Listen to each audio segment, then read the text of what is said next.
Sunday's here again, and so is the podcast. At long last, we're back with Greg and Mike. You'll know each time that you hear, read all about it, being showered, your day's going right. There's no one Read all about it. Get your papers here. Not very enthusiastic, I'll say. Read all about it. There it is. Read all about it. Sunday papers, week in and week out. Oh, coffee and an Adderall. Let's see. I'm waiting for either to kick in. Week in and week out. Maybe It's it'll be exhausting. week in and week in. Who knows? Or just weak. Good round of golf today. I threw my club. Yeah, I haven't seen you do that before. That was unusual. Well, you know what? Whatever. It's boring golf talk, but for the listeners, just think of something else you're trying to be good at and something you're like telling yourself. Like, no, do this, and you just can't control it. Yep.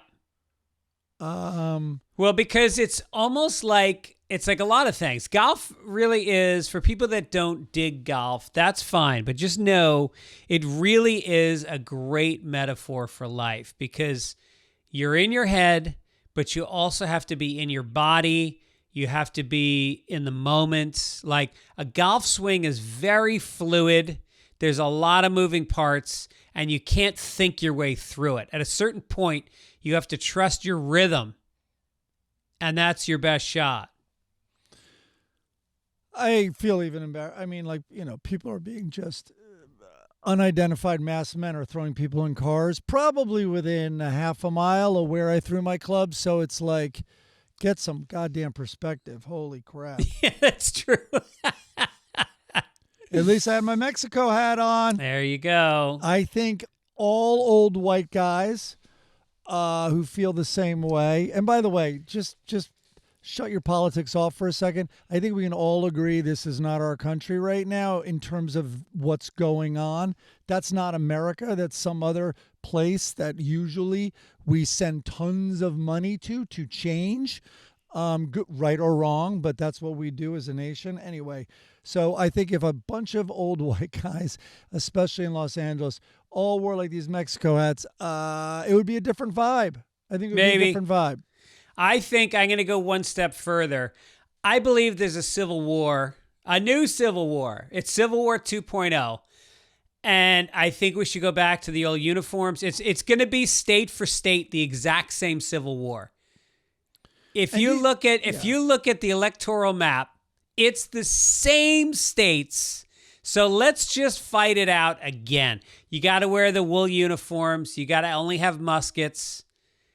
You got to have scabies and lice and all that stuff those guys had. And most of you need to die of diarrhea. Here, you're right. Yeah, and there's no toilet paper allowed on the battlefield. Yeah. There's no way the Democrats will win this. I was at a rally for Bernie Sanders, and there were probably 100,000 men there. I am 5'8", 150, and I felt that I could beat up every single man at that rally. And then you picture the typical MAGA guy in a pickup truck with the 4 tires in the back, and he's ripped with a tank top, and he's got a fucking gun. This war will end a lot faster than the first Civil War. I think you might be right. Whatever. So both our kids are now officially New Yorkers. That's pretty amazing in 2 weeks. I know. We got to get them all together. And Pete Scott's daughter is there as well. Oh, that's right. I know. We got to get them all to go out together. And Owen is playing soccer with Eva on Sunday. She's got a soccer league she's been in for 10 years. Oh, my God. I didn't know Owen was a lesbian.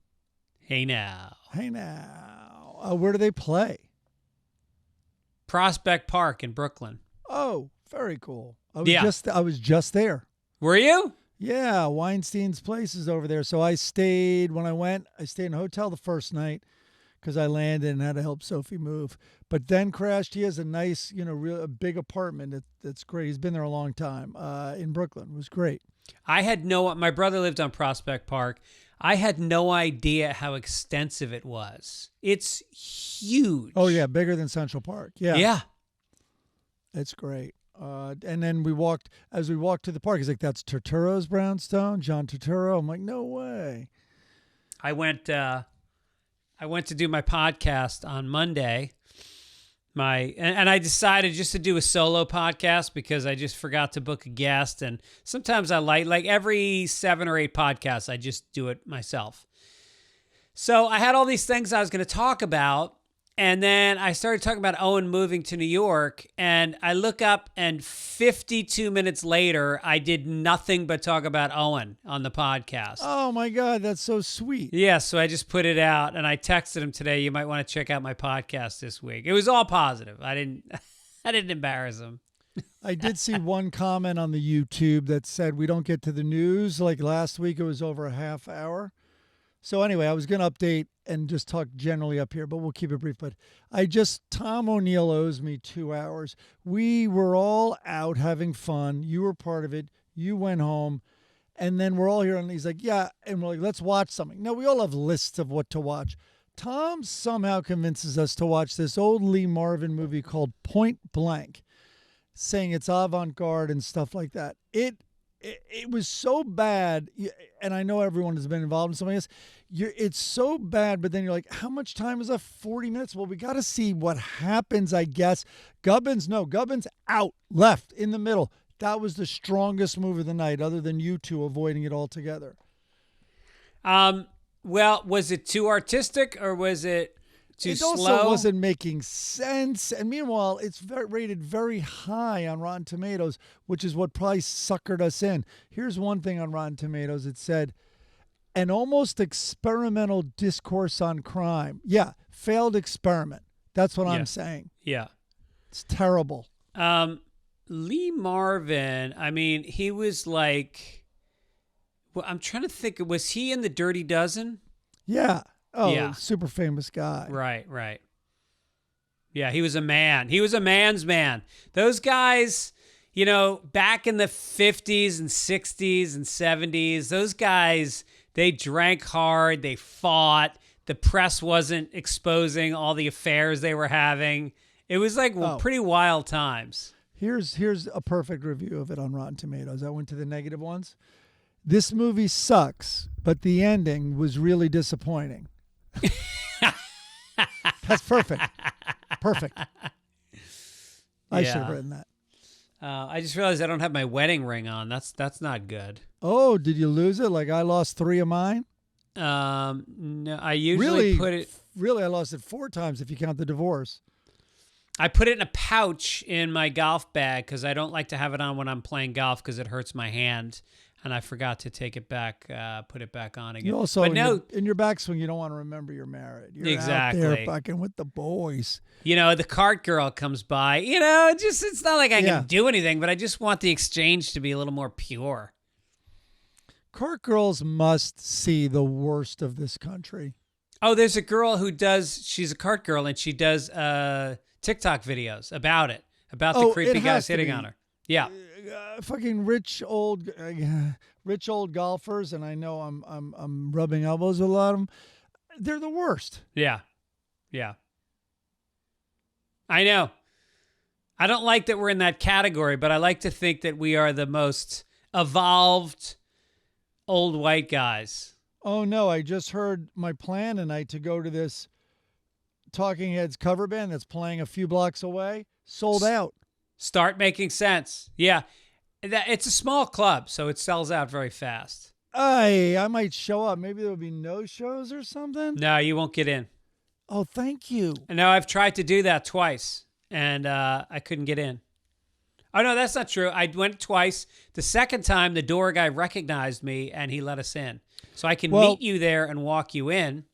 Dennis is there with a lot of bros, so maybe there'd be power in numbers. Like, yeah, let another bro in. Yeah, that's what they want.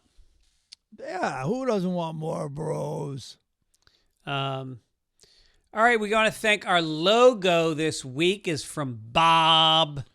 Oh, Bob. Oh, Bob, boy, really bringing up the look. We're all with Epstein, and you're Epstein. Giselle. I'm think. Ghislaine. Yeah. Ghislaine, I mean. Yeah. Giselle. Ghislaine, she was kind of hot at a certain point. You know, the funny thing is she was always, that huge family money. Whatever. Anyway, the whole Epstein thing. Today's Friday. Who knows where it'll be by Sunday? It's spiraling out of control. I know new news happens every day, and eventually they'll get to the part where we find out that Trump met Melania on the island, which I have heard, and I've heard it twice. On the island or in his apartment? No, the island had a lot of Eastern European quote-unquote models that would come there to party with the billionaires, and they'd have sex with them, and then they would sometimes take them home and then pretend they met at a cocktail party in New York City. You heard it here first. Whoa. I had heard she was spoken for, and Trump's like, not anymore. Correct. She was with the date, he was with the date, and then they did an exchange because the date, I'm not going to say who the other guy was, but he owned a major hip-hop label. Oh. And his name is very similar to mine, except that there's no Fitz. Oh. And let's just say that he liked to hustle. There you go. All right. But thanks for the logo. Thanks for the logo, Bob. And the song, Blake Lavon. Oh, my God. His second entry into the songs. And it is so well orchestrated. It's beautiful. It's professional. There's some that I have a special file that I put certain songs in because there's going to be a day where we have to just decide on a permanent song. And this one makes it into the folder. Yeah. Yeah. I'm looking something up that's germane. Go ahead. German. Ghislaine. Some corrections this week. As always, we have made mistakes. You have caught them. You send them in to fitzdogradio@gmail.com, and we read them on the air because we stand behind our work. Ryan from Portland, Oregon says, what is the under-over on how many corrections you got about Dazed and Confused being a Led Zeppelin, quote, original? And as Mike emphasized, and it's an original. I love the Sunday paper so much. 14 exclamation points. Right. I think it was passed off as an original. I guess that's what I'm... Also, I wonder how they would find it. Weinstein has put together... He knows the most about music of anyone I know. He has a playlist on Spotify that is all of those Led Zeppelin ripoffs. And I believe they've settled almost all of them, maybe all. Not Stairway to Heaven. They skated on that one. Was that ripped off too? Oh, yeah. Yeah. That sounds like a Fitz fact. Are you? No. Because you're just so confident about it. But really? Yeah, that was a big one. And that one went on for years. And then they ended up getting away with it recently. I'm going to look it up. Anyway, I think they believe they passed it off like other songs too on the album. And yeah, it's so whatever. I stand corrected. Not an original. But very, if we're going to talk about the ones that they've ripped off, then, oh boy, is it a long list. Stairway to Heaven. There was a copyright infringement case filed alleging the band's song copied the opening guitar riff from the song Taurus by the band Spirit. The lawsuit was initiated in 2014, went through several appeals, and ultimately concluded with the U.S. Supreme Court declining to hear the case, leaving in place a previous ruling in favor of Led Zeppelin. How about this? On the correction. Who wrote in the correction? Ryan? Ryan. It was considered by Led Zeppelin to be an original song until 2010, when Holmes, the writer, filed a lawsuit and it was settled out of court. He contacted them in the 80s and received no response. Huh. So anyway, he's well. Right. I mean, I know in comedy, if you steal somebody's joke, it can end your career. You used to run the Carlos Mencia show. When you were running that show, I did not run his show. you were the head writer. I think whatever. Chris McGuire was there. I think he might have been the head writer. I was brought in to kind of save it in season 5, which mission unaccomplished. It was its last season, but Morty, famous Morty from Robert Letterman, Morton from Letterman was running it, and in my opinion, he had kind of given up, and the show had kind of created a monster. Anyway, I was warned that Mencia will do this. So in the writer's room, there'd be a juicy topic or a pitch, something that maybe we can expand on and do in the show. And then writers, of course, you immediately try to find like an alternative way to do it. You wouldn't go the way that's maybe been done before or the first instinct. So that's our job, right? And so it would be surprising. So I was warned that he would do this. So I think I pitched something and he and then I'm like, and what we could do is, and then my surprising take on it, right? And he goes, and he would always be like philosophical. He would talk like he was just so patronizing. So he'd be like, almost, right? And then I'd be like, oh, all right, I'm all ears. So he'd be like, almost. I think we should do the fucking most basic thing that had already been done on this topic. I wish I had the real example, right? And I'd be like, yeah, I go, but I think that that's kind of been done. So that's why and he goes, well, that was your mistake to overthink it and do it that. Anyway, after that, that was maybe the first show, never made eye contact with me again. No. Yeah. Because in the room, I think he felt I was clearly right. It didn't take me to be right. It was just, and anyway, so it was like, oh boy, I joined Morty and I was pretty checked out for the rest of the season. I wrote on a show, it was called the Wanda Show or the Wanda Sykes Show, and it was her talk show. No, on Fox, yeah. Yeah, on Fox. And so I was hired as a writer, and I came in, and the showrunner was a guy named John Ridley. Yep. And we had a meeting early on. It was a show. We did sketches and it was talk. And so in the first meeting, he starts pitching this idea about why it's impossible to audition as a black person for Mad Men. And I said, well, yeah, I mean, it is a period piece and it was Madison Avenue in the 60s. There really wasn't a lot of black people around. I think its point is it was so sexist and misguided, and part of it is the whiteness. Right. So I say that, and then he fucking shut me down for the run of that show. He never I would pitch an idea, it would go on the board, and then he would assign it to another writer. My idea would get written by somebody else. And to this day, my name is not in the credits for that show. He took me out. Well, which I'm sure if I called the WGA, they'd have to reinstate it. But, I don't even care. But John Ridley, who, by the way, here's what a great comedy mind John Ridley is. He wrote 12 Years a Slave and won an Oscar for it. That's how funny he was. Right. He also broke with the WGA. Oh, no, he's during the strike bad human being. Yeah. Oh, I don't know. I don't know him. I don't know anything about him, but that doesn't sound good at all. I do. Boy. He was Machiavellian.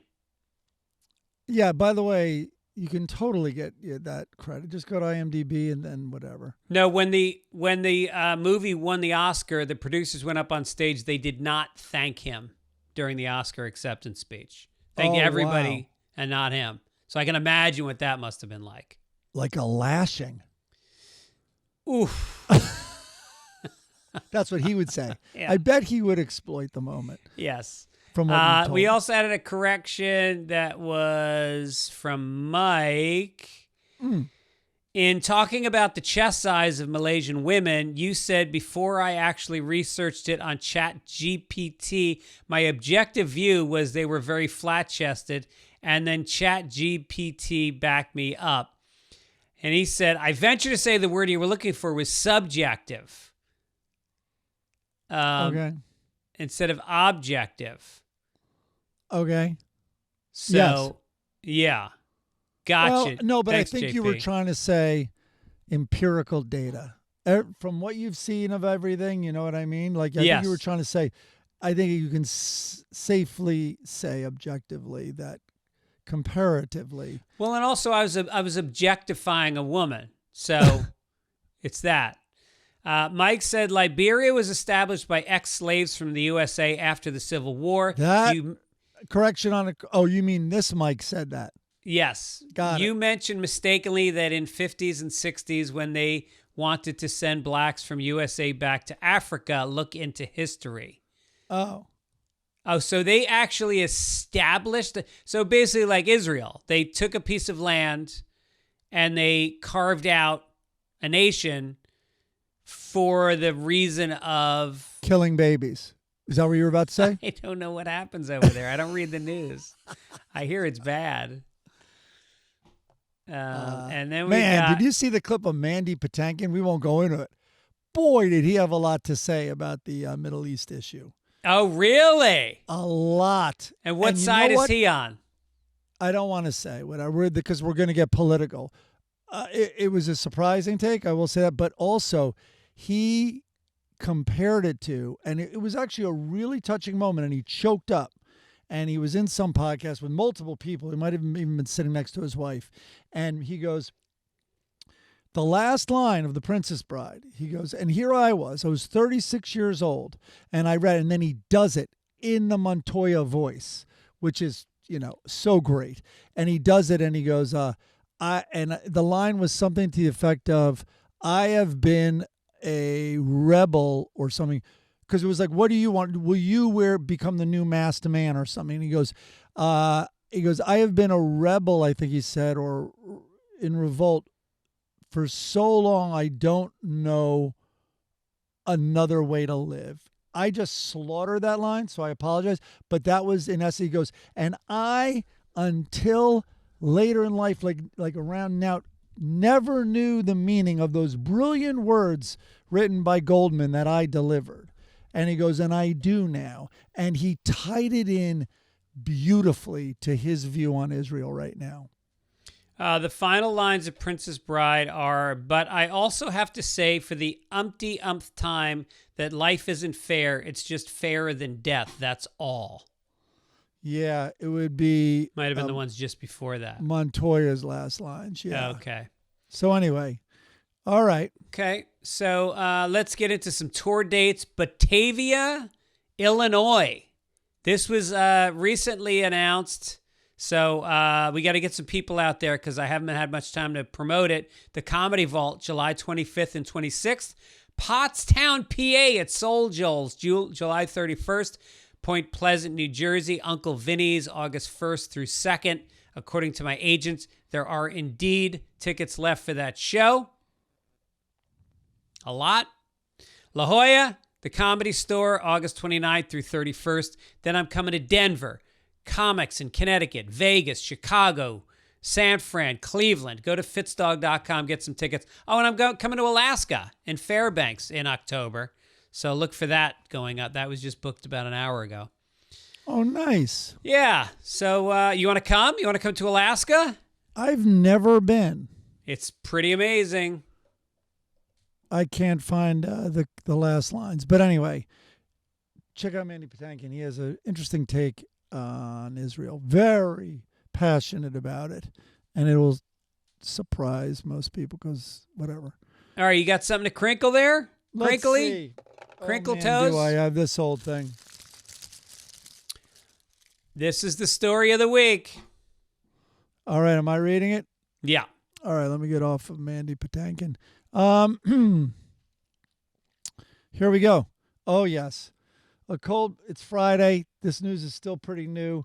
Coldplay concert Kiss Cam turned into viral chaos after frontman Chris Martin joked that a couple on screen were, quote, either having an affair or just very shy. Maybe both. The pair, who online sleuths claimed are astronomer and CEO Andy Byron. No, astronomer CEO. That's the name of the company. Oh, right. He is a scientist, though. Although I think he does want to get launched into space right now. Maybe he's not a scientist. Anyway, astronomer CEO Andy Byron and his chief people officer, also known as HR, Kristen Cabot, sparked a firestorm of speculation and mockery across social media.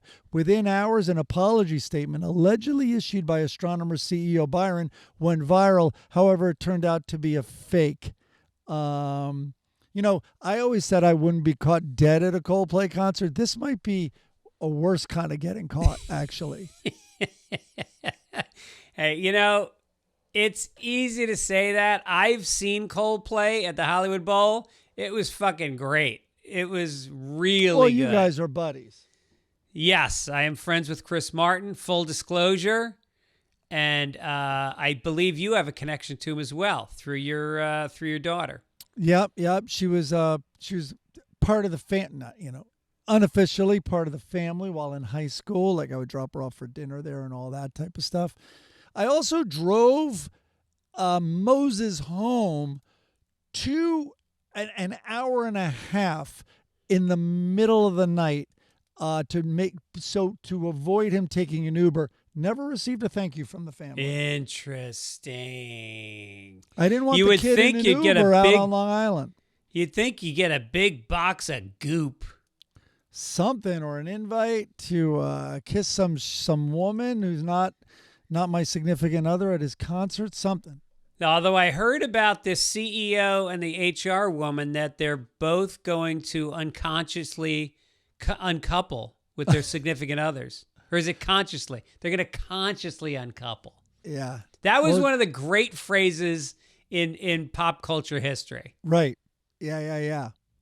I think she was the wrong human to resource for this guy. I think we're going to find out that something wholesome, that he begged his wife actually to go to the concert with him. That was his original intention, but it turned out she had good taste. Yeah. Yeah. So she passed, and boy, look what happened. He had pretty good taste. That woman was a hottie. You think so? Oh, yeah. I thought she was cute. All right. Watch out. Aaron. This is a joke I read online. Coldplay just released 2 singles. Nice. It's a little ruined. She's divorced, but she's not in a couple? no. Well, I don't know that. But I know that's she's so divorced. Disappointing. Wait, hold on. Here were some jokes that were out. A lot of memes were out there immediately. As Dickie said, someone reversed it, and it looks like, oh, look how comforting he is. Like they reversed the footage. Yeah. Anyway, I'm just trying to think if there's one with a hard joke here. Well, there was the Trump. It was obviously somebody jumped on Trump and Epstein right away. She's going to divorce him because he was at a Coldplay concert, all that. And then Diggy said he came across he was talking to us about it this morning, that it was a real, someone wrote an apology from the guy, and he goes, it's just an embarrassment that now, to my family and everything, that everyone knows I like Coldplay. So a lot of Coldplay jokes. Here's the latest update from the New York Post. They've been suspended as a formal investigation has been launched into their relationship. They've reached out and not heard back from both of them. So I guess the guy is married to Megan Kerrigan Byron, and she removed her spouse's last name and deactivated her social media accounts. Cabot, for her part, is divorced. She separated from her ex-husband in 2018. So that's it. All right. Can you imagine how hard it's going to be to get another job for these two, especially her? Yeah. No, I know. HR, I mean, doing that, it's crazy. Yeah. Anyway, Texas lawmakers will convene next week for a special session to consider legislation addressing the deadly floods that devastated parts of the state earlier this month, and a bill regarding which restrooms transgender Texans can use. It's one of those things where, like, you know, there's a bill about one thing and they try to fucking shoehorn stuff in the back door. Yeah, exactly. So Governor Greg Abbott called for a special session to tackle a bunch of bills. And then the flash floods overwhelmed parts of central Texas on July 4th. 120 people died. I think there's like 100 missing. I think we could say 220 are dead. However, did you check the tops of the trees? Yeah? Nothing up there? All right, then we got 220 down. However, when the governor's 18-point agenda was released last week, it included far more than flood-related measures. In addition to considering bills that would restrict hemp products, Abbott has also, he's a big anti-weed guy. Abbott has also asked lawmakers to consider legislation, quote, further protecting unborn children and their mothers from the harm of abortion. The harm of abortion. I think harm is maybe understating it. And legislating protecting women's privacy in sex-segregated spaces. So, at least I guess there's an overall theme of the bill, which is killing children. They're not dealing with the flooding at all, and it's right in the bill. The bill says that pregnant women are not allowed to camp within a mile of any river in Texas. Like they're just expecting more disasters. Well, they can, but they can't until after 3 weeks into the pregnancy. Oh, okay. Yeah, that's tough. That's the thing about. I was just in Texas and I asked them, and they were like, "No, y'all could get a abortion here. You just got to get it within 6 weeks." It's like, well, the period is a month, so basically you have to find out and then dash to an abortion clinic, which has crowds of people protesting and a waiting list. You just got to get the abortion on your walk of shame home. Exactly. Having sex. You gotta walk in there with the jizz still running down the inside of your thigh and be like, "Can you guys take a look at this?"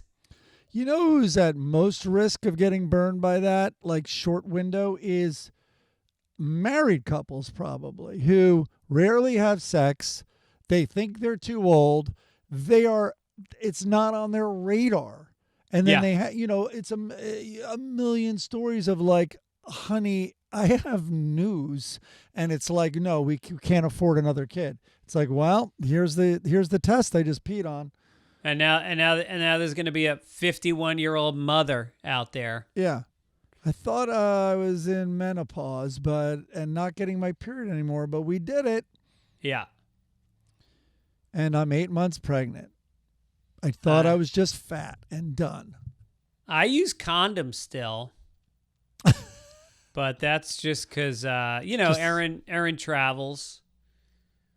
You think she might give you something? Yeah. Right. Yeah. I get that. All right, here we go. We got California worker dies falling into meat grinder at a frozen burrito factory. Did this happen? When this happened, did they immediately think about the Sunday Papers podcast? I don't know. I feel badly that he died, but let's put that aside. Authorities said the fatal accident happened around 9:30 p.m. and is being treated as an industrial mishap, as the victim was cleaning the food processor when the machine unexpectedly activated. Well, I hope he's organic, because that's what it says on the burrito labels from the factory. What was it? It was Tina's Burritos? Really? Yeah.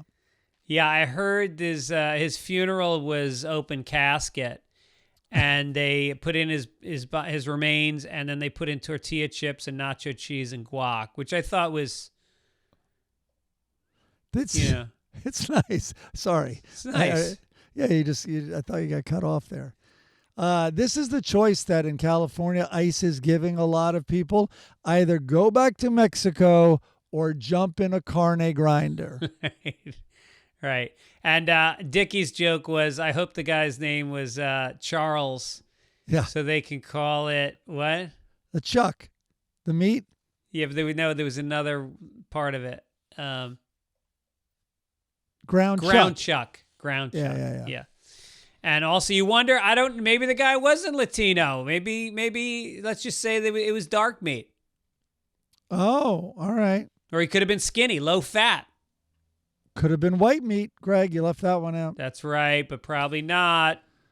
Okay, in a related story, a man wearing a neck chain is pulled into an MRI machine. The man, 61, was wearing a large metallic chain around his neck when he entered the room at the Nassau Open MRI.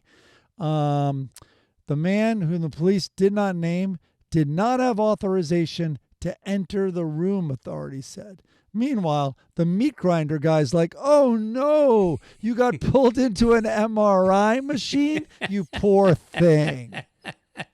Was it loud? Was it making gong, gong, gong sounds? Did you get x-rayed? Oh, I got gutted. Did you get pulled into another soft human body that was just lying there with their eyes closed trying to get through it? Were they playing Coldplay to relax you while it happened? So tough.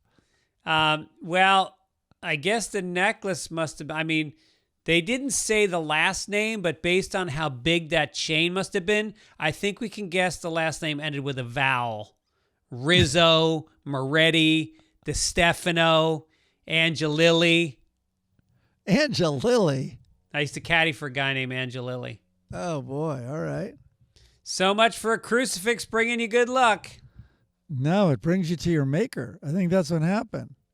I wonder if the crucifix went into the MRI and then they looked at the photograph and they go, "Oh, he's got some broken ribs."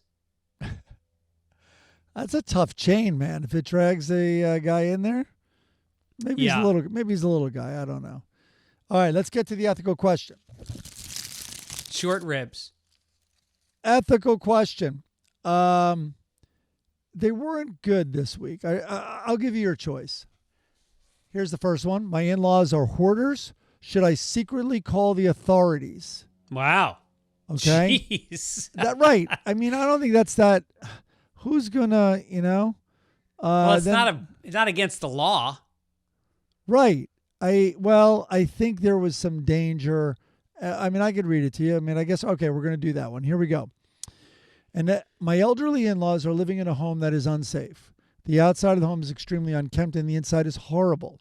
The hoarding has gone on for many years. They refuse to get help to clean it out or discuss it, and I fear for their safety. If a fire started, they would never get out alive. My daughter's spouse and his family have given up trying to persuade them to accept help. Is it unethical for me to call authorities secretly for a well-being check? It might force my son-in-law's parents to deal with their mess, or it could cause them to lose their home. I feel awful that they live this way. Name withheld, of course. Well, okay. I have a friend, a very dear friend, and she has a sister who was in a home like this, and her husband was MIA from work for a while. And then they did a wellness check on the house and found that he was dead in the apartment with this woman for days. And then they took her and they put her into a mental health facility where she didn't eat. And then she came out and the house had a lot of animals and feces, and she will not clean out the feces because something's wrong with her. And they put her back in the house. And it's another state far away, so my friend can't really help her. She goes and visits, but she's got a job, and she's trying to help out, but she won't go back in and she won't take her meds. Right. Yeah, this guy, the ethicist, talks about usually the hoarding is tied to depression. It could be to depression or anxiety or a broader health, issue. So, but then he quickly adds, research suggests that cognitive behavioral therapy, the supposed gold standard, falls short for older adults. And the best therapeutic interventions have a modest track record with people like this.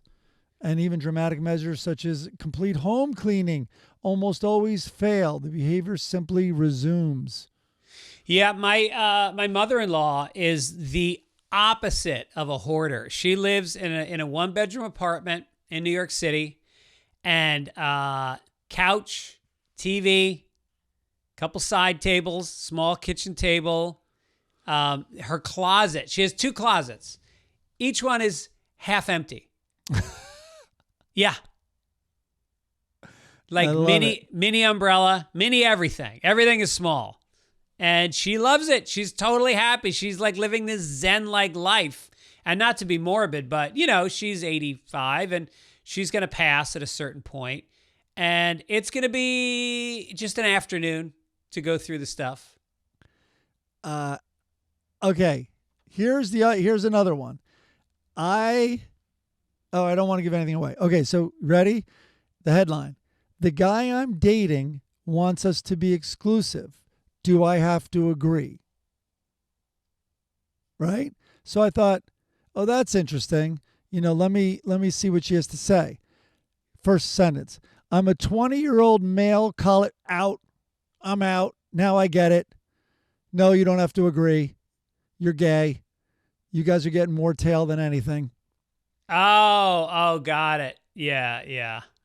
I think that from my understanding of gay couples is it's kind of implicit that it's open to some degree. Right. This is, all right. I recently let him know I'm not interested in monogamy right now. Having been in a long-distance monogamous relationship before, the pressure and trust issues made me skeptical of that norm. Trust is like to be trustworthy. Anyway, hold on. He goes, oh, wait, he said something interesting. Wait, I'll just interject this while you scan that. Yeah, go ahead. I think it is more difficult for gay men to stay monogamous because, you know, no, I should say for gay women, because gay women, women are their lovers and women are their friends. You don't see a ton of lesbians hanging out with straight dudes, as opposed to gay dudes hang out. Wait, am I getting this right? I'm so glad I've been reading this whole time. I'm just thinking about how you're just not exposed. Gay women are only around other women, so they're more likely to cheat because their friends are women as well as their lovers. Whereas gay men, their best friends are just overweight women. Fascinating. Here was some interesting lines. I explained that because of my past, I struggle to feel deeply sexually attracted to someone I care about. And then he goes, we have okay sex, but it lacks the fire of casual hookups.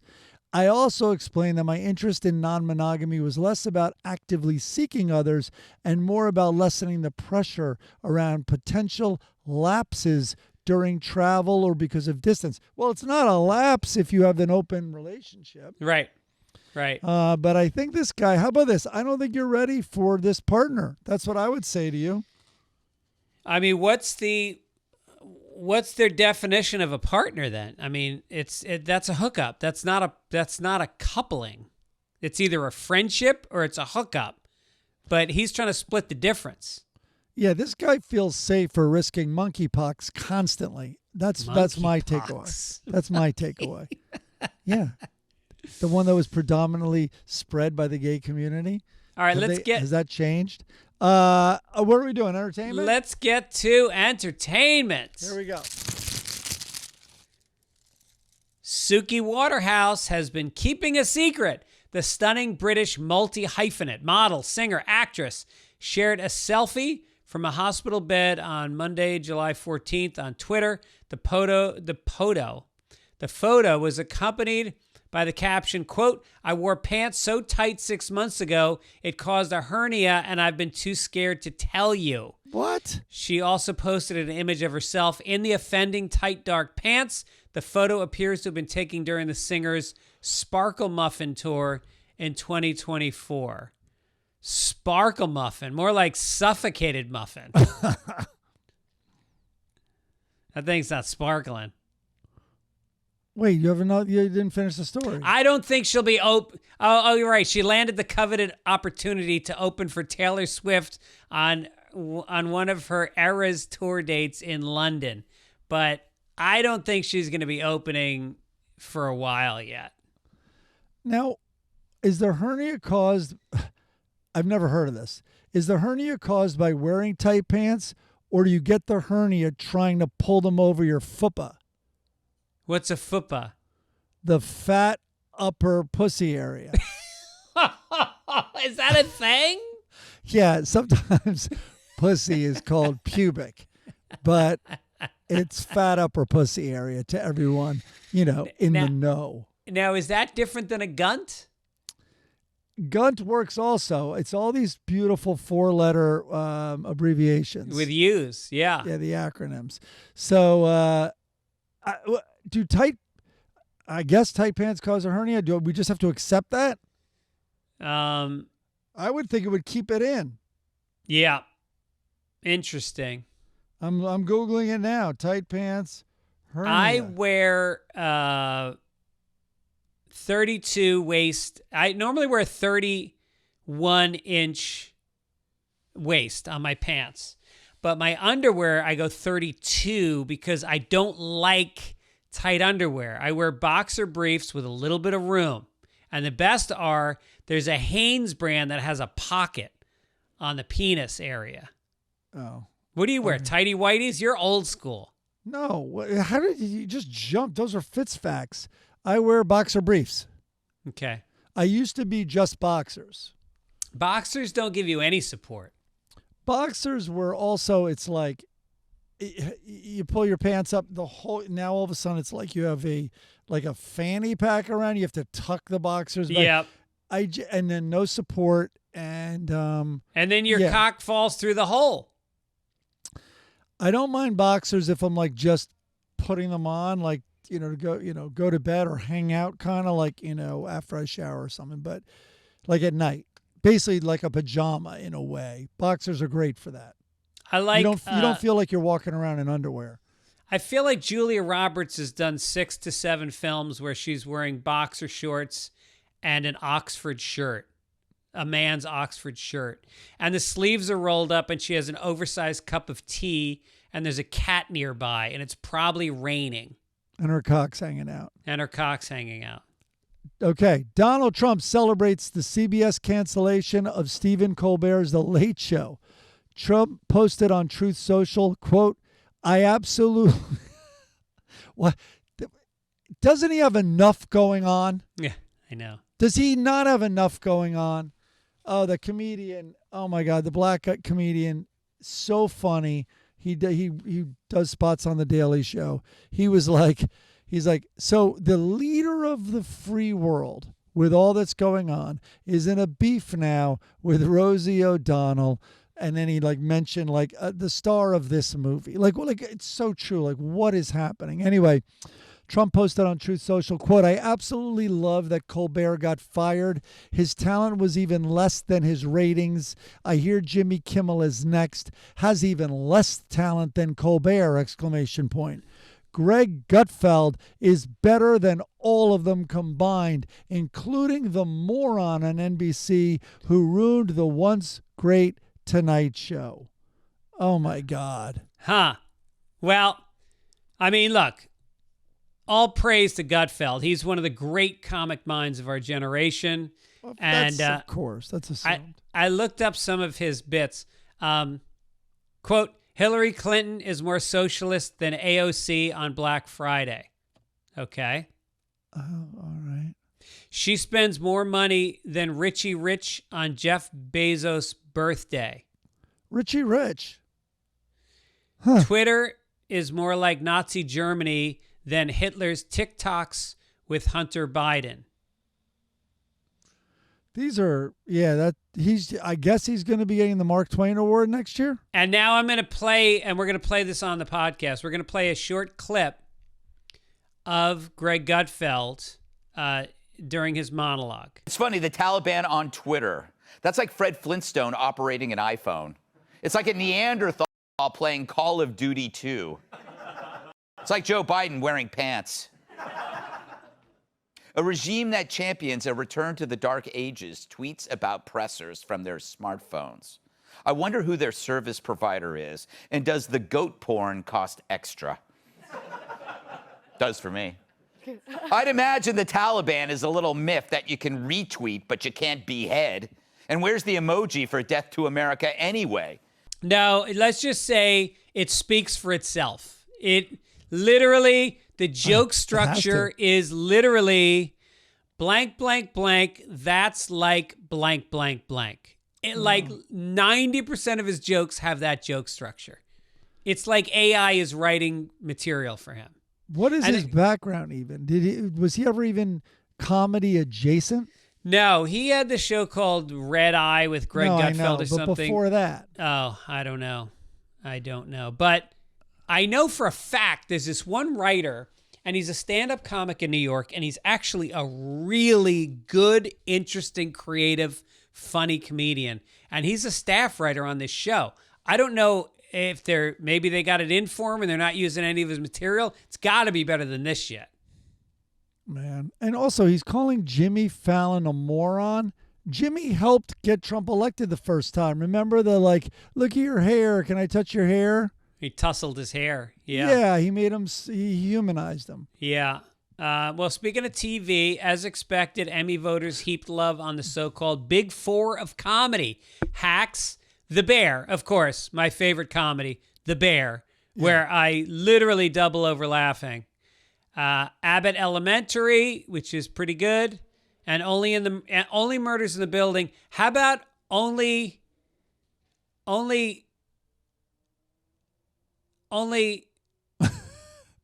mugging in the building? Oh, I like it. Yeah. Also, boy, all these shows skew so old. I know. Right. Matlock star Kathy Bates became the oldest performer ever nominated in a lead drama actress category. Shrinking got 7 nominations. Adolescence got 13 nominations. I didn't realize this. Owen Cooper, who plays the young attacker, became the youngest nominee in history of this category. And the series, I didn't know this. The series was co-created and co-written by Stephen Graham, who also stars as the accused attacker's father. Oh, no, of course. I didn't know that. Oh, no, it's his baby. Damn. What a talented guy. I will tell you that I woke up, I knew the nominations were whatever day it was, and I woke up, and I hate to confess this, I was expecting a lot of text, like from the writers on the Globes and from Nikki Glazer and all that stuff, because I thought easily it was so well received, I thought we would receive a nomination. And then even like then I remember Conan hosted the Oscars, and I thought, oh man, he's going to get nominated as well. And that might be like our competition in a big way. Neither nominated. Who got nominated? The Oscars. So who got nominated was Cowboy Carter, Beyonce. No. For the Beyonce Bowl. So the category is live variety special. So not like a variety series or anything like that. So outstanding variety special live. So last year I lost in this category because it was the Tom Brady roast and Jimmy Kimmel and his bazillion friends and the Oscars won it. So that was the show I was head writer on, which was 3 hours and 6 minutes of every word written and every word a written joke. And Kimmel did 8 minutes of jokes up top of the Oscars. So anyway, this year it's the Beyonce Bowl, the SNL 50th anniversary special, the Homecoming concert. It's weird that... that was the night before the show. They did the concert. Yeah, and then... Right. And then the Apple Music halftime show with Kendrick Lamar. And once again... That was a bust. Everybody hated it. Well, then it came around a little bit because it turns out this country is titillated with pedophile jokes. Right. And just wants to laugh about them and convinced they're true with Drake. Right. So if they're true, shouldn't we do more than laugh? I don't know.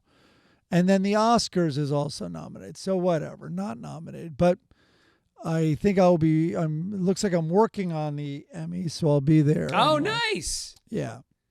There you go. Sure. And the Emmys cannot get nominated. I don't think any award shows really should be. But you've won an Emmy before, right? 2, my friend. 2 Emmys. Plus you got how many daytime Emmys? Is this a build up to how many Emmys you have? No. How many daytime Emmys do you have? Oh, yeah, you're right. I only have 1 Emmy because daytimes don't count. So you have 1 daytime and 1 nighttime. Yes. So you have 1.5. You have 1.5 Emmys. I have 1. Really, the daytime Emmy, we used to joke, should just be a giant gold asterisk. Instead of the woman holding the globe, it should just be an asterisk. It should include who your competition was on the plaque. Yeah. Oh, a judge show? Okay. Yeah. All right, let's get down to... Oh, I want to give a shout out. 2 of my friends are nominated. Robbie Hoffman, who's a great comic. She was just on my podcast about 3 weeks ago. She was nominated as a guest star on Hacks. She's very interesting. She was raised Hasidic Jew by a single mom with 10 kids. They moved from fucking New York City to Toronto or Montreal maybe. And she's amazing. She's very interesting. And then Tom Segura was nominated for his show what is it called? Bad Thoughts? I forget, but I have to watch it. Yeah, the prank show, Yeah. his mom in it and stuff. It's not a prank show. It's a sketch show. But yeah, it's very good. Oh, they And- pranked his mom. That was the clip I saw. Okay. Yeah. All right, let's get to Florida. All right, here we go. Make America Florida. Florida man arrested for DUI. Well, that doesn't seem too Florida. But according to the Florida Highway Patrol, dispatchers received calls from multiple witnesses around 8:30 a.m. reporting a man operating a lawnmower. Okay, just became Florida.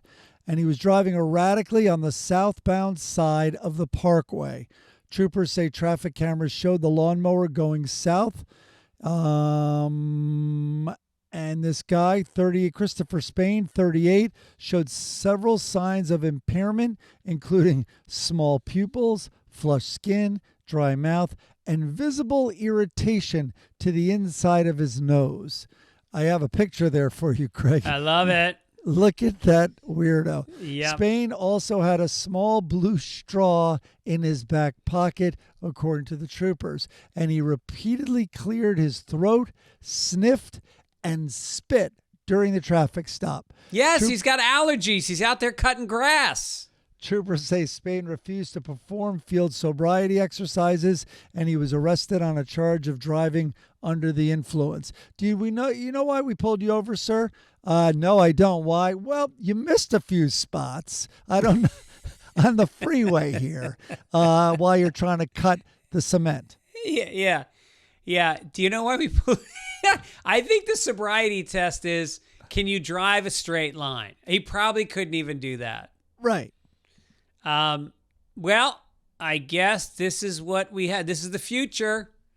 These are the guys that are going to replace all the Latino landscapers. Yeah, exactly. This is what you're getting. His wife Maria was riding a vacuum cleaner down 95 South. I mean, this is going to be... I think Coke and a lawnmower, that's the real origin of crop circles. It's always been a great mystery. I think this guy brings us one step closer. I'm looking up now. George Jones. I think George Jones. Oh, that's right. Oh, shit. I hate when who is still on Facebook? I just clicked on a clip. Whatever. Yeah, I know thing. for a fact they pulled him over on a lawnmower. Drunk. Yeah. Yeah. Because he would not take no basically for an answer in getting to the bar. Okay, now we are going to do, we're going to stay in this category. Let's stay in Florida. Because now we got a Florida woman. A Florida woman was scammed out of $15,000 by AI cloning her daughter's voice. Sharon Brightswell said she got a call last Wednesday. Sharon, not so bright. Well, that sounded exactly like her adult daughter, sobbing and panicking on the other end of the line and telling her that she had hit a heavily pregnant woman while texting and driving. As opposed to a lightly pregnant woman. Right. Well, it's Florida. I bet the baby was already pretty fat. The phone number didn't match Monroe's, and the voice claimed that the police had taken her personal cell phone after the accident. But the AI-generated sound was so similar to her daughter's voice, even her sobs, that Brightwell was completely convinced the call was real. Quote, "There is nobody that could convince me that it wasn't her. I know my daughter's cry. Even though she's an adult, I know her cry." Brightwell only realized she had been scammed when she got a call from her grandson revealing to her that his mom was not in any trouble. He even put Monroe on the phone. "I screamed when I heard her voice. I broke down. She was fine," Brightwell said. Well, psych, that wasn't her either. That's what I want this story to be. I want the story to be fake grandson voice. Fake. It's fake good news also. Yeah, it's a roller coaster. Yeah, this is... first of all, I've been to Florida, and this story doesn't ring true because parents do not respond to their crying children in the state of Florida. I've been to Disney World. They are ignored. Well, also AI now can replicate the phone number, so it does look like they're calling from their phone. That's the other twist that happens. I now. mean, when I think about my mother, my 80, how old is my mom? She'll be 84 this summer. When I think about how easily fooled she's going to be by all these things, like you think of even sharp people are tricked these days and duped and fished and scammed. Because I stand to inherit like whatever. I'm not bragging, but like $6,000 to $7,000, and I have a feeling that's going to be gone. Yeah, I know. And also, you're supposed to come up with some secret question, and they will not remember the secret question. They're not going to remember to ask that. Right. They're like, "What was it?" Yeah. And then AI is going to know every question that they could think up, on the fly. Yeah, the secret question is, where did I leave the remote? You would know that. In the fridge, Mom, like last time. Oh, you're right. This is you. All right, let's go to international. Let's Here we do go. international. Thai police have arrested a woman who allegedly had sexual relations with monks and then used photos and videos of the acts to extort money from them. The woman, who police are calling Ms. Golf, had sex with at least 9 monks. She received around $11.9 million in the last 3 years. They searched her house and found 80,000 photos and videos used to blackmail them.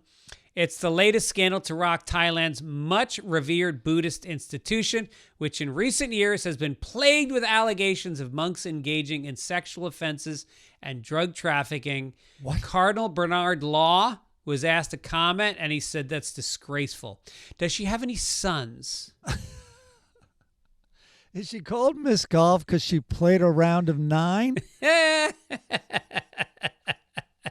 9 monks. Or is it because she's a hole in one hand clapping?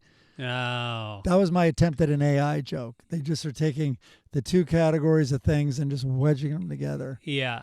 I didn't know these monks, but you got to figure with these religious people, like, it's a perfect target because they're never going to tell anybody that they're having sex. And you can extort them. Yeah, I think even more so than a married person, you can extort a monk. Of course, what's he going to say? He's on a vow of silence. He can't say anything for a long time. All right, why don't we get down to this day? Let's do this day in history. Here we go. Okay, I got to tell you, man, it was slim pickings. Really? Yes, it was. But here we go. British singer-songwriter Amy Winehouse. She died from alcohol poisoning at the age of 27, sadly, on this weekend. In what year? Give or take 2 years. Oh, God. Well, I mean, come on. She's a recent hit. She's a recent star. I'll She won 5 Grammy Awards not long ago.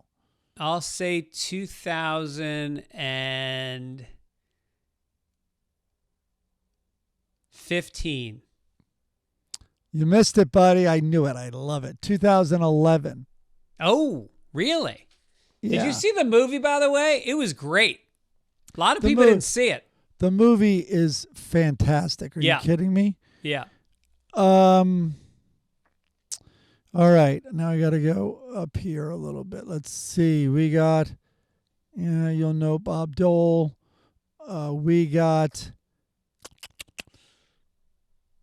Just Sorry. amazing the research that goes into this and the I high was- level of production value. Of course. No, people are on the edge of their seat. First of all, they're still talking about Amy Winehouse. Yeah. So that's perfect. Oh, so people listen in groups to the podcast? Yeah, everyone's talking about it. It's like an old-timey radio in the living room and they we sit bring around it on the people- we floor? We bring people together. Yeah, they're staring at the radio. Yeah. Chicago Soldier Field, the first Special Olympics began. Some 1,000 athletes, all of whom had intellectual disabilities, participated. What year was the first Special Olympics, give or take 10 years?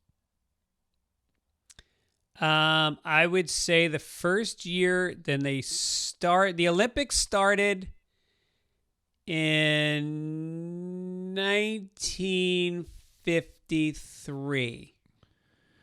Nope, 1968. Okay. By Sergeant Shriver, I think, right? I think you're right. Yeah. The Viking 1 lander touched down on Mars. Now, that's all this thing says. I'm thinking this is the reason it's celebrated, it's the first time anything human has landed on Mars. The Viking 1 lander touched down on Mars on this weekend in what year, give or take 15 years? Well, let's see. We landed on the moon in early 60s. I'm going to say early 80s. I'll go 82. I kind of gave it away, but I'm surprised. Yeah, 76. Okay. That's way earlier than I thought. Yeah. Okay, let's find one more for you here. You don't know about Lizzie Borden, right? No, I know she lit Chicago on fire, right? No, wrong. A totally wrong thing. This is Dickie's hometown, Fall River, Massachusetts. He's from Fall River, I think? Was there an axe murder involved? Let's do. Yeah, well, we already teased Lizzie Borden. She was suspected of murdering her stepmother and father, but was acquitted in a trial that became a national sensation. She was born in Fall River on this year. The year was 1860. Okay, so one more, and here we go. And away we go. There's nothing here. Mad Men. First episode premiered on this date in what year? Give or take 3 years. Jesus.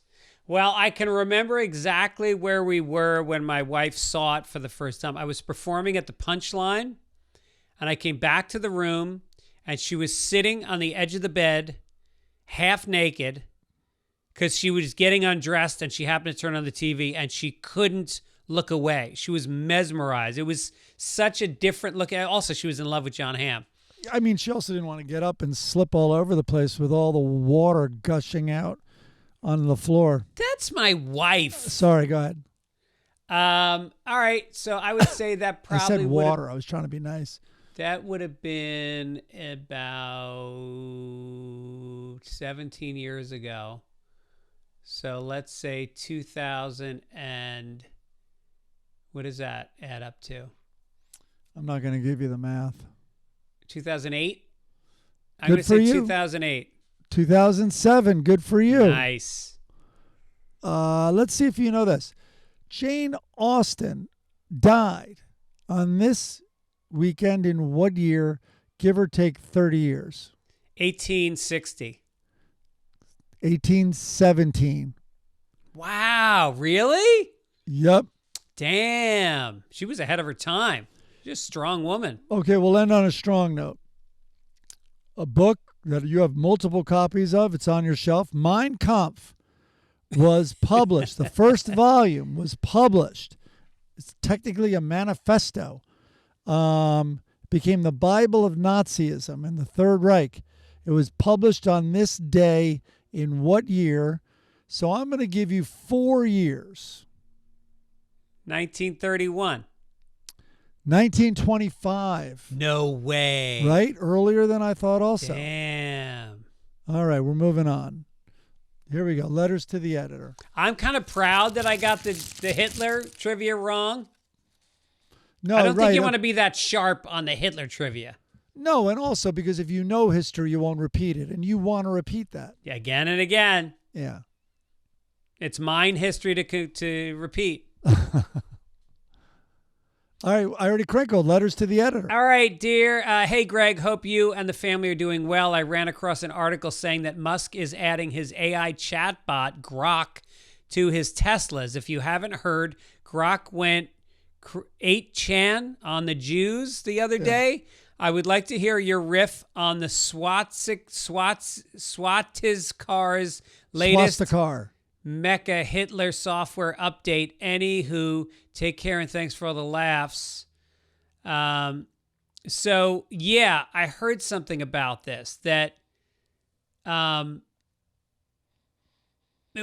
did you remember this? It was like saying stuff about the Jews.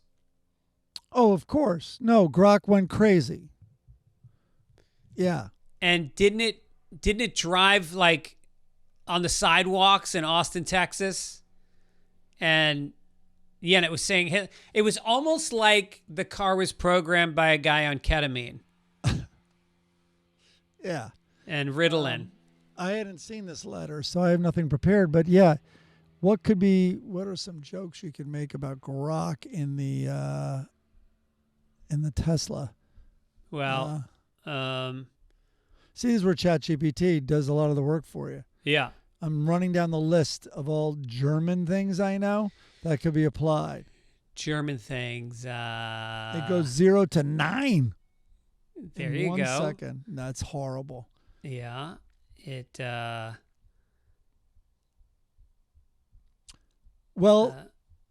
it forces you to use very uncomfortable hand signals while turning. yes, right. It's very hard to change gears with your hand, with your arm straight ahead of you. Yeah, and it only makes rights. It only makes turns to the right. Mm-hmm. And we'll have 50 more by next week. Yeah.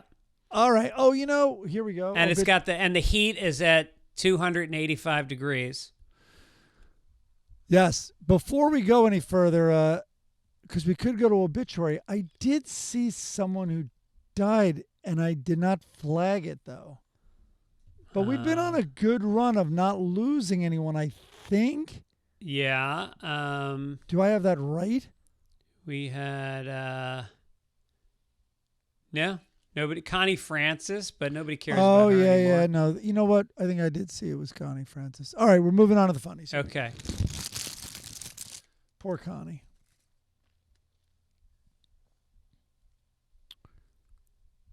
Welcome back, Greg.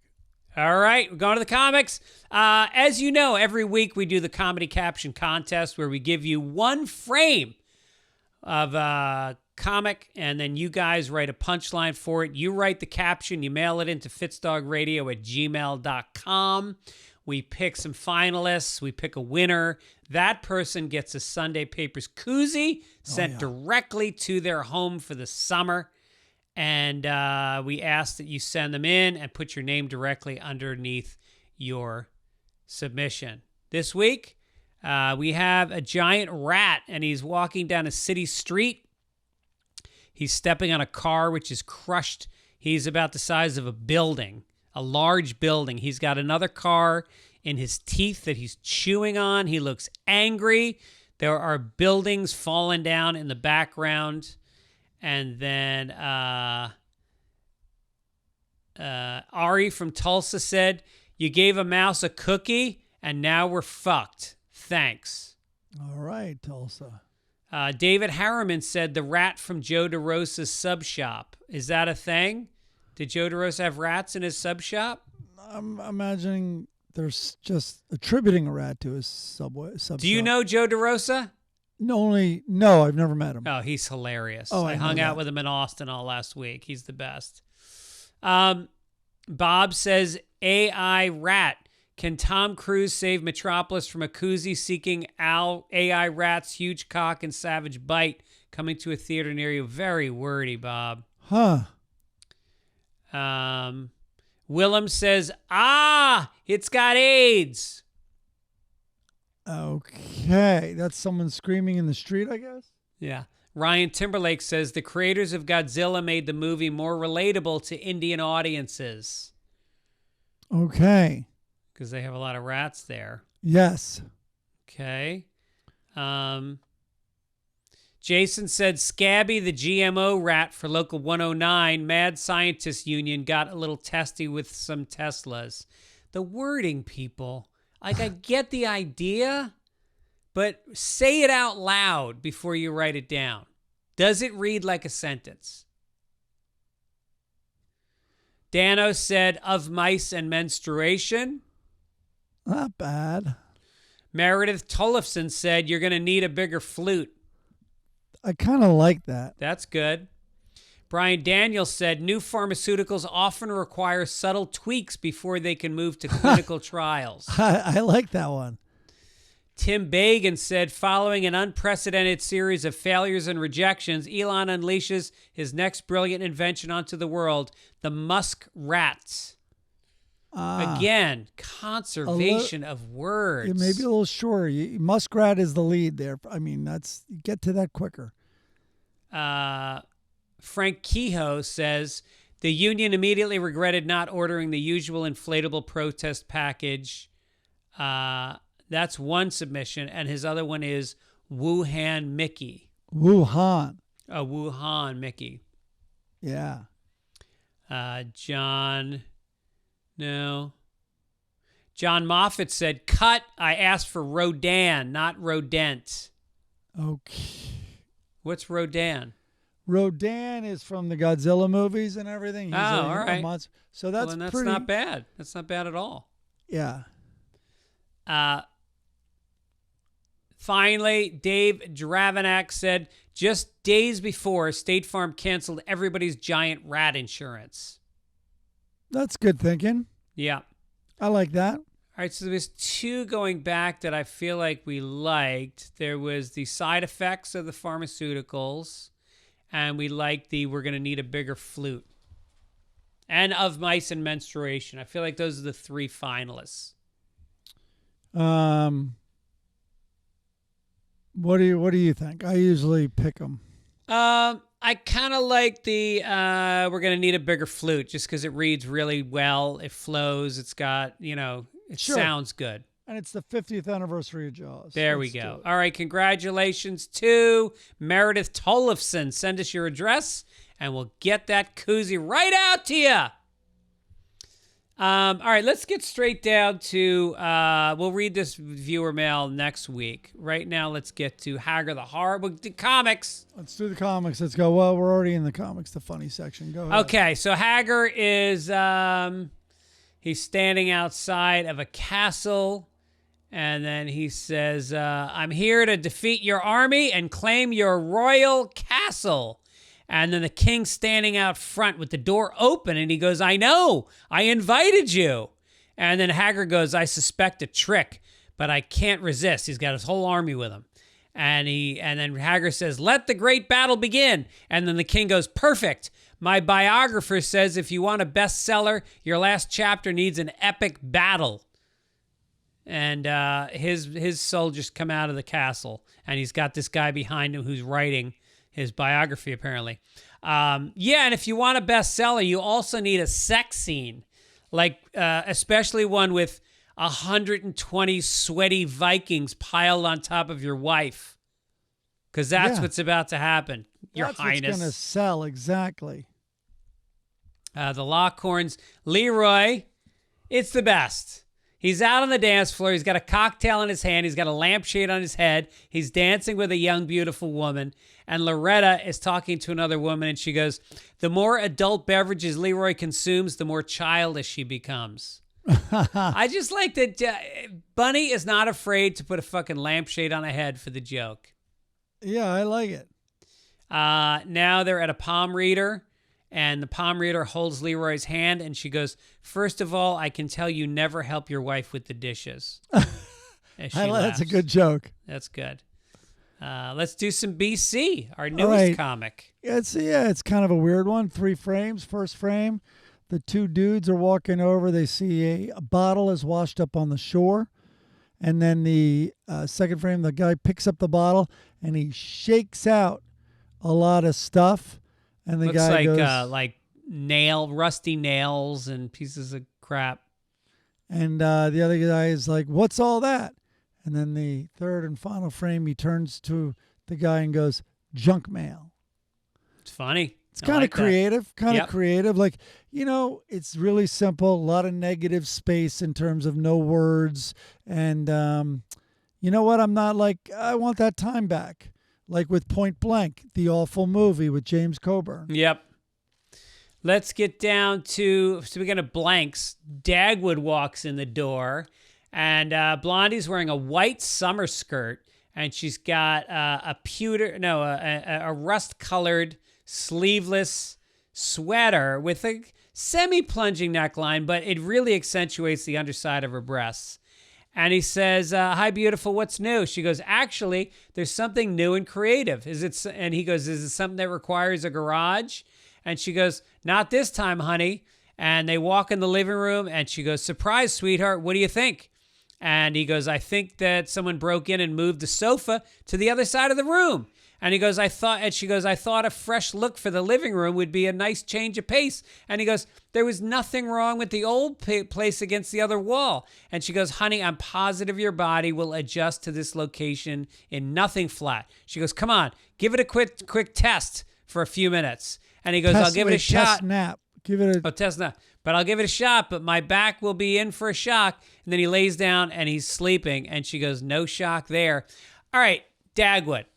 You come in the door, Blondie gives you a big smooch. She's got her arm around you. She walks you in and has you lay on the couch to give it a quick test. You just failed the test. Here's the test. You lay her down, get her face in that fucking cushion, roll that white skirt onto her lower back, and just attack. Get your face in that ass.